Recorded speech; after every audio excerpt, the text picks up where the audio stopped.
Kota Pekalongan selama ini lebih dikenal publik sebagai kota batik. Namun di balik itu, ternyata juga menyimpan fakta lain yang memprihatinkan. Kota berpenduduk 315.000 jiwa ini diambang tenggelam. Secara geografis, Kota Pekalongan merupakan kawasan dataran rendah dengan ketinggian 1 meter di atas permukaan laut. Kawasan seluas 45 km persegi ini terbentang di pesisir utara Laut Jawa, berbatasan langsung dengan Kabupaten Batang di sebelah timur dan Kabupaten Pekalongan di sebelah barat. Perlahan namun pasti, kota batik ini diambang tenggelam.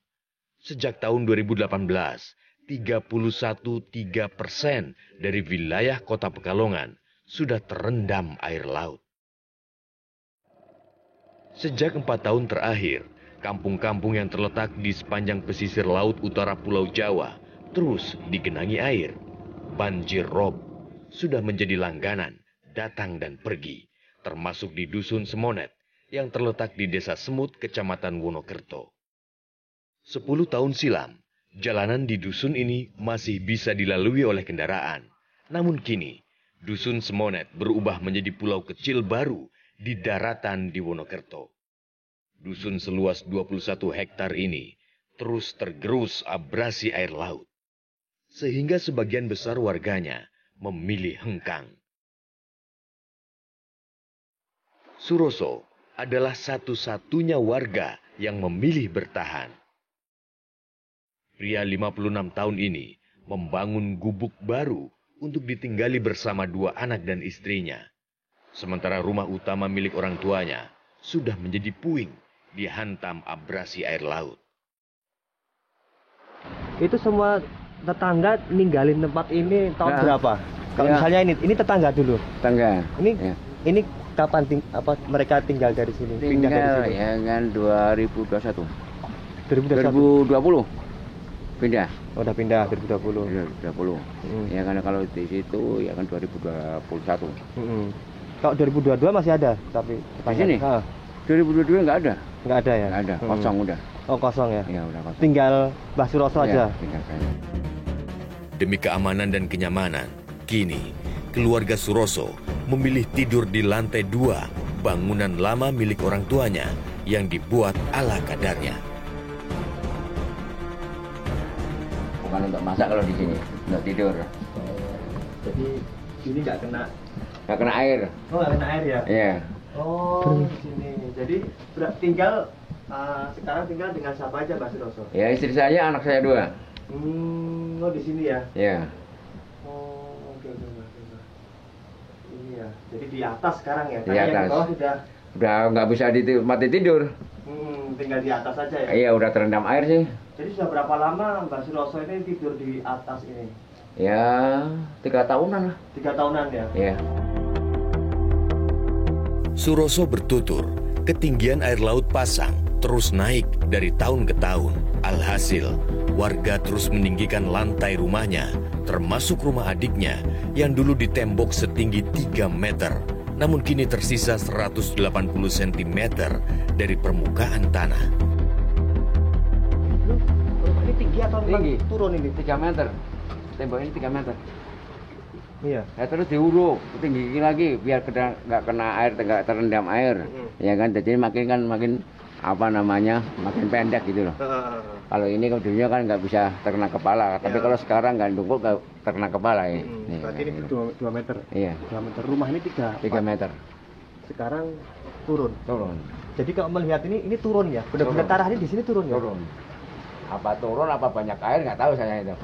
Ya kan? Jelas. Airnya itu masuk rumah sih. Dulunya kan nggak pernah masuk. Dulunya. Tapi sekarang kan kalau air pasang itu terendam segini. Kalau pasang seberapa? Segini ya. Begini. Air pasang.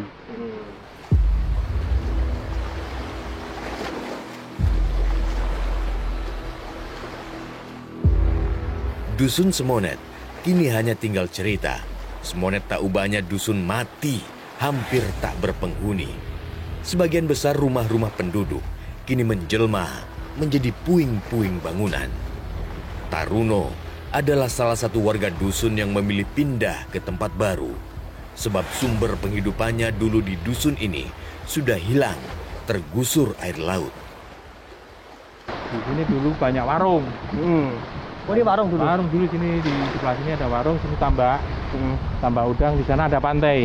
Oh, pantai jauh? Pantainya sana, ya. Ya sekitar 300 meter dari sini. 300 meter dari itu ada gunungan itu, sana itu 300 meter. Jadi rumah terdekat dari pantai di mana dulu? Ini atau enggak? Ada sini itu ada dulu itu ada bekas apa namanya? Masih ada bekasnya itu.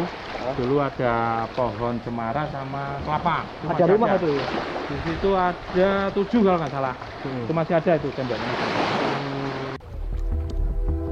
Taruno dan keluarga lain di Dusun Semonet mulai pindah sejak 2 tahun lalu. Sebab setelah banjir menerjang Kecamatan Wonokerto pada Februari 2020, ketinggian air pasang laut terus naik. 2 tahun yang lalu masih bisa ditinggali. 2 tahun yang lalu berarti 14 Februari itu kan dulu ada banjir. Nah, banjir di di wilayah Kecamatan Wonokerto. Nah itu setelah banjir itu ternyata abrasinya tambah gede. Pasca ada tinggi gelombang pasang yang di pantai Wonokerto habis. Nah sini ikut kena abrasi, jadi pantainya hilang.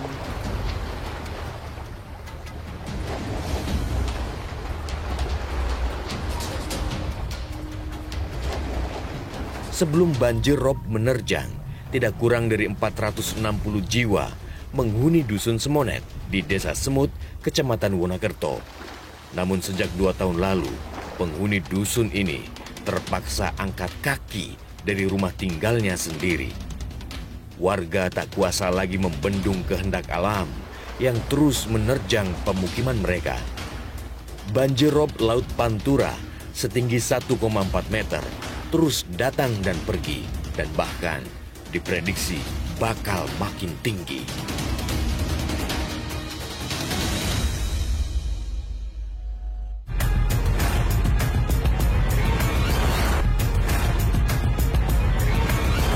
Itu cuma merasakan kalau rasanya kok tanah itu kayak apa ambles gitu kok ya. Kok ambles katanya gitu kok. Kemarin rumah bisa kering yang kosong-kosong itu, kok sekarang nggak bisa kering.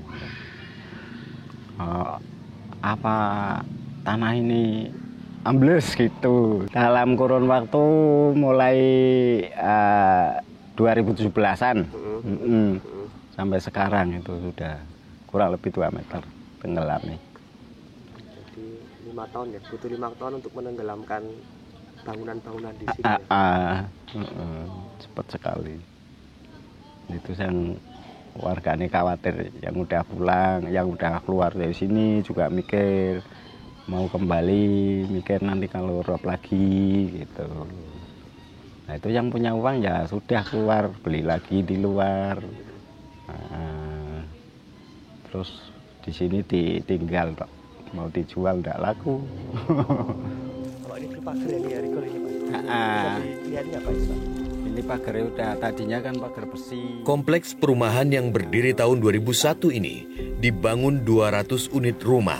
Namun sekarang hanya tersisa 45 rumah yang berpenghuni. Sebagian besar sisanya sudah ditinggalkan pemiliknya. Kalau nguruk biasanya berapa meter? Setengah meter atau semeter Pak nguruknya? Ya ngikuti air toh Mas. Misal kayak airnya kok setengah meter ya diuruk setengah meter. Nanti kan ada keramik kan lebih dari setengah meter gitu. Itu nanti tahun kemudian tenggelam lagi, diuruk lagi.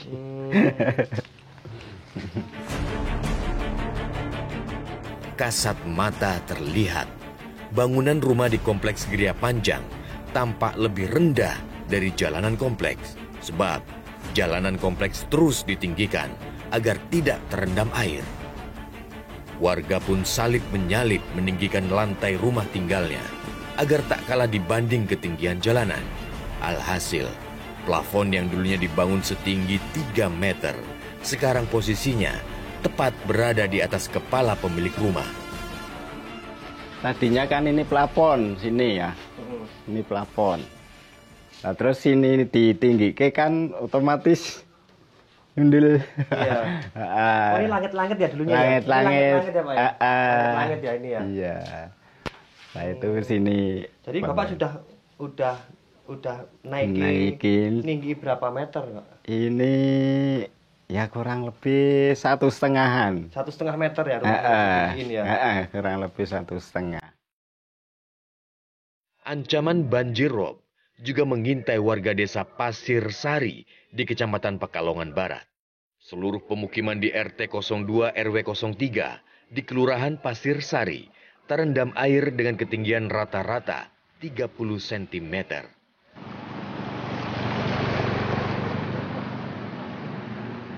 Senasib dengan pemukiman lainnya, warga di sini mau tidak mau juga harus menguruk dan meninggikan lantai rumahnya.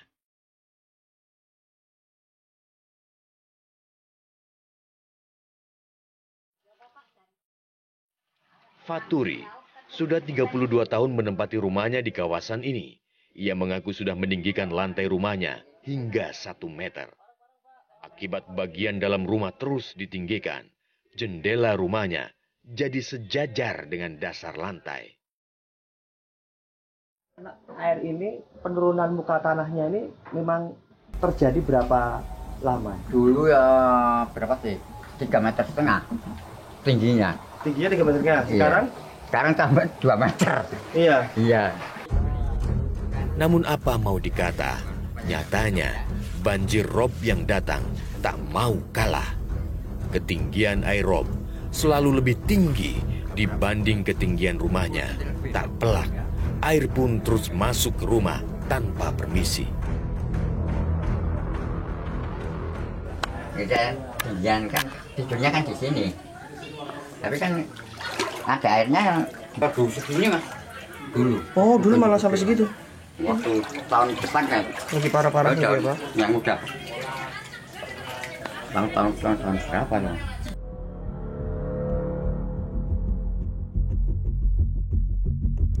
Kelurahan Pasir Sari selama ini dikenal sebagai salah satu kampung pengrajin batik Pekalongan.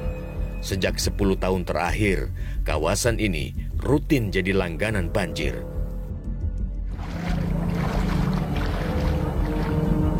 Tidak ada pilihan bagi warga setempat kecuali berdamai dengan alam. Meski banjir datang dan pergi, warganya memilih tetap tinggal di sini. Benarkah ancaman Pekalongan tenggelam sudah di depan mata?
Keluarga Sartiah juga sudah meninggikan lantai rumahnya hingga 90 cm. Namun air laut tetap saja masuk, mengalir ke dataran yang lebih rendah. Di sini, Bu. Lah nek wingi banjir wingi meneke jarak 2 tahun ki semene, Mas. Kasur ki sampai kelem tak tinggal kuwi kelalen. Iya. Lah meja ku yo iki kulkas tanggo meja kae. Kurang sithik Tinggal tok. 1 bulan. Hmm. 1 bulan. Jadi pernah ditinggal 1 bulan Iya. ini? Oh. Nah ini bangunan awalnya nih Bu ya? Iya. Iya, awalnya. Tapi kan iki bagus ah, sik bagus oh. Heeh. Lah tapi Pak dhuwur ki nggak ada uang. Tidak hanya Desa Tirto, di saat yang sama, sebanyak 8 desa di 3 kecamatan di Pekalongan mengalami nasib serupa. Kawasan terdampak banjir di awal Desember lalu mencapai 6.049 hektar yang dihuni oleh 3.900 jiwa. Perubahan iklim bukan lagi soal prediksi atau soal potensi, namun hari ini warga Pekalongan mengalami peristiwa penurunan muka air tanah dan juga banjir rob. Perubahan iklim ini sudah ada di depan kita dan di tahun 2035 ini bisa jadi Pekalongan 90% daratannya akan tenggelam.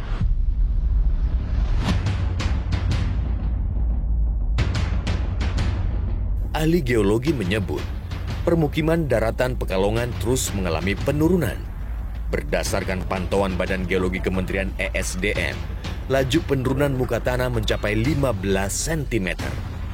Dari 12 titik yang terpasang alat pantau khusus, laju penurunan tanah yang paling cepat berada di Stadion Hugeng. Pantau tetap itu konteksnya gini, Mas. Ini dipasangkan di lapisan sampai ke bawah sana sedalam 100 meter. Badan Geologi sudah menentukan bahwa di kedalaman 100 meter itu sudah ketemu lapisan yang stabil, kurang lebih seperti itu. Nah, ketika misalnya ada lapisan-lapisan di atasnya yang tidak stabil, otomatis kan dia turun toh. Selisihnya ini kita lihat langsung aja ya. Per Desember 2022, ini kita sudah mengalami penurunan 15 cm. Per Desember 2022 ini. Nah, dari alat dipasang Maret 2020. Ini di tribun. Ya, tribun penonton atas itu tribun penonton. Nah, ini fondasinya ya. Ini retak. Ini bukan karena kesalahan konstruksi, Mas, karena memang bisa dipastikan stadion ini kan agak jarang dipakainya toh. Beban di atas juga enggak ada. Cuman terjadi retakan ini, Mas, retakan diagonal ini itu karena memang tanah yang di bawah turun. Menurut hasil analisis pemodelan genangan spasial, diprediksi 90% daratan kota Pekalongan dipastikan tenggelam pada tahun 2035 mendatang.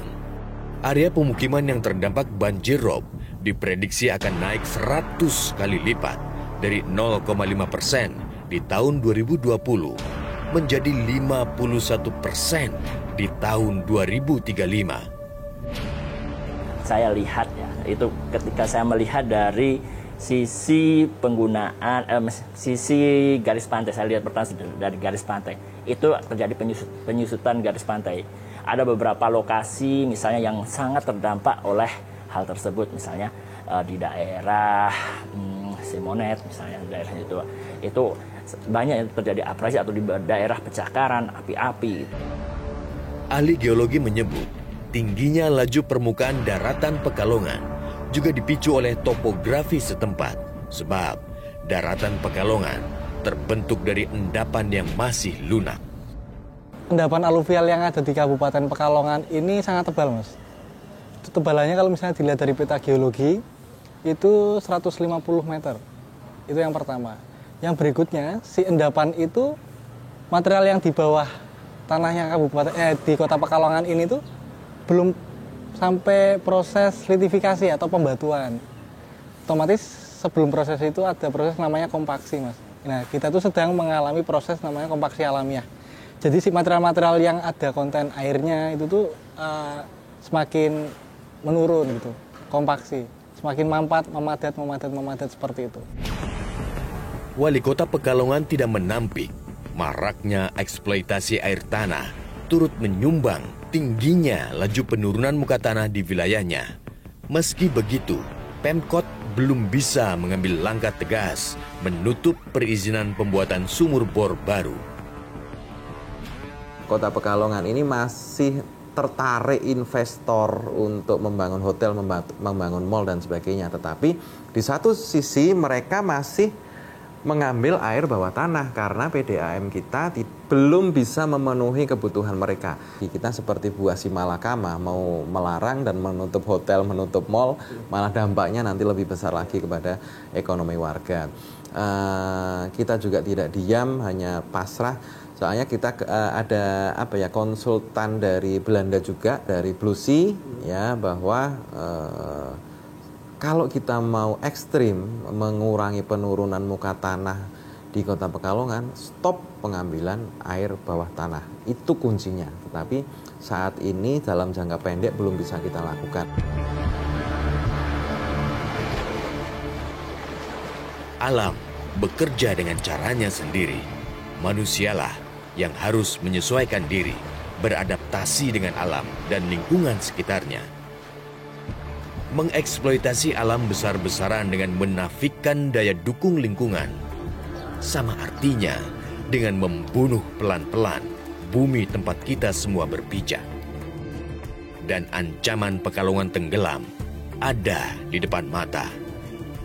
Bila tidak serius disikapi, bukannya tidak mungkin kota berpenduduk 35.000 jiwa inilah yang akan pertama kali menghilang dari peta wilayah Indonesia.